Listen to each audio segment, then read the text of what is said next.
আমাৰ সমাজখন বহুত অদ্ভুত। অসফল মানুহক দেখি হাঁহে আৰু সফল মানুহক দেখি জ্বলে। আপুনি যিমানেই ভাল নহওক কিয়, যিমানেই দয়াবান নহওক কিয়, কিছুমান মানুহৰ সন্মুখত আপোনাক লৈ তেওঁলোক কেতিয়াও সন্তুষ্ট নহয়। চকুৰ পানী যাৰ কাষত মূল্যহীন, আপোনাৰ অবিহনে যে তেওঁ চকু পানী সৰিব, সেইটো ভবাও অৰ্থহীন। প্ৰেম হ'ল এটা মুদ্ৰাৰ নিচিনা, যাৰ এটা পৃষ্ঠাত সুখ আৰু আনটো পৃষ্ঠাত বেদনা থাকে। কাৰোবাৰ অৱহেলাত নিজকে উটুৱাই নিদিব, মনটোক টানকৈ ধৰি ৰাখক আৰু নিজকে এনেকৈ তৈয়াৰ কৰিবলৈ চেষ্টা কৰক, আপোনাক অৱহেলা কৰাজনে যেন এদিন আপোনাক পাবলৈ আফচোচ কৰে। জীৱনটোক এনেকুৱা এটা জেগাত লৈ যাওক, য'ত মানুহে আপোনাক ব্লক নহয়, চাৰ্চ কৰিব। নিজতকৈ বেছি গুৰুত্ব কাকো নিদিব জীৱনত, নহ'লে সময়ত আপুনিও সেই ব্যক্তিজনৰ ওচৰত গুৰুত্বহীন হৈ পৰিব। জীৱনে যে আমাক কিমান শিক্ষা দিয়ে নহয়নে? মুখৰ পৰা হাঁহি নুগুচা মানুহক কান্দিবলৈ শিকায়, সকলোৰে লগত থাকি ভালপোৱাজনক অকলে থাকিবলৈ শিকায়, সকলোৰে লগত কথা পাতি থকাজনক মনে মনে থাকিবলৈ শিকায়। তথাপিতো সাহস নেহেৰুৱাব, ধৈৰ্য নেহেৰুৱাব। যিসকলে আঘাত পায়ো ৰখিব পাৰে, তেওঁলোকেই এদিন জীৱনত কিবা এটা কৰি দেখুৱাব পাৰে। 5টা অভ্যাস নিজৰ পৰা আঁতৰাই পেলাওক। জোখতকৈ বেছি আনৰ দয়া কামনা কৰা, পৰিৱৰ্তনক ভয় কৰা, অতীতৰ পিছত দৌৰি ফুৰা, নিজকে সৰু বুলি ভবা আৰু অতিৰিক্ত চিন্তা কৰা। জীৱনত একো নাপালেও বেলেগৰ পৰা একো আশা নকৰিব। আনৰ দুখ দেখিলে যদি আপোনাৰো দুখ লাগে, তেনেহ'লে আপুনি দুৰ্বল নহয়, আপুনি ভাগ্যৱানহে।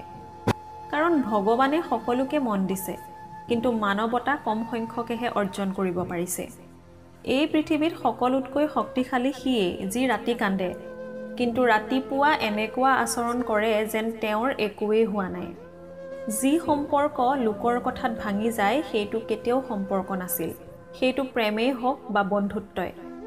আপুনি যদি শুদ্ধ, তেনেহ'লে প্ৰমাণ কৰিবলৈ চেষ্টা নকৰিব, মনে মনে অপেক্ষা কৰক। সময়ে সকলো উত্তৰ দি দিব। প্ৰতিজন মানুহৰ জীৱনেই পূৰ্ণ, কাৰোবাৰ শান্তিপূৰ্ণ আৰু কাৰোবাৰ যন্ত্ৰণাপূৰ্ণ। টকা দি আপুনি ডাঙৰ ঘৰ কিনিব পাৰিব, কিন্তু ভাল পৰিয়াল কিনিব নোৱাৰিব। টকা দি দামী বিচনা কিনিব পাৰিব, কিন্তু টোপনি কিনিব নোৱাৰিব। টকা দি দামী ঘড়ী কিনিব পাৰিব, কিন্তু সময় কিনিব নোৱাৰিব। টকা দি কিতাপ কিনিব পাৰিব, কিন্তু জ্ঞান নহয়। টকাই আপোনাক বন্ধু বহুত দিব, কিন্তু ভাল পোৱা দিব নোৱাৰে। বিশ্বাস ভাঙিবলৈ নহয়, গঢ়িবলৈ শিকক। কথা দিবলৈ নহয়, ৰাখিবলৈ শিকক। জীৱনত শান্তি বিচাৰিলে এই 5টা কথা কেতিয়াও কাকো নক'ব। প্ৰথম, স্বামী অথবা স্ত্ৰীৰ গোপন কথা। দ্বিতীয়, আপোনাৰ বেয়া কামৰ কথা। তৃতীয়, উপাৰ্জনৰ কথা। চতুৰ্থ, পৰিকল্পনাৰ কথা।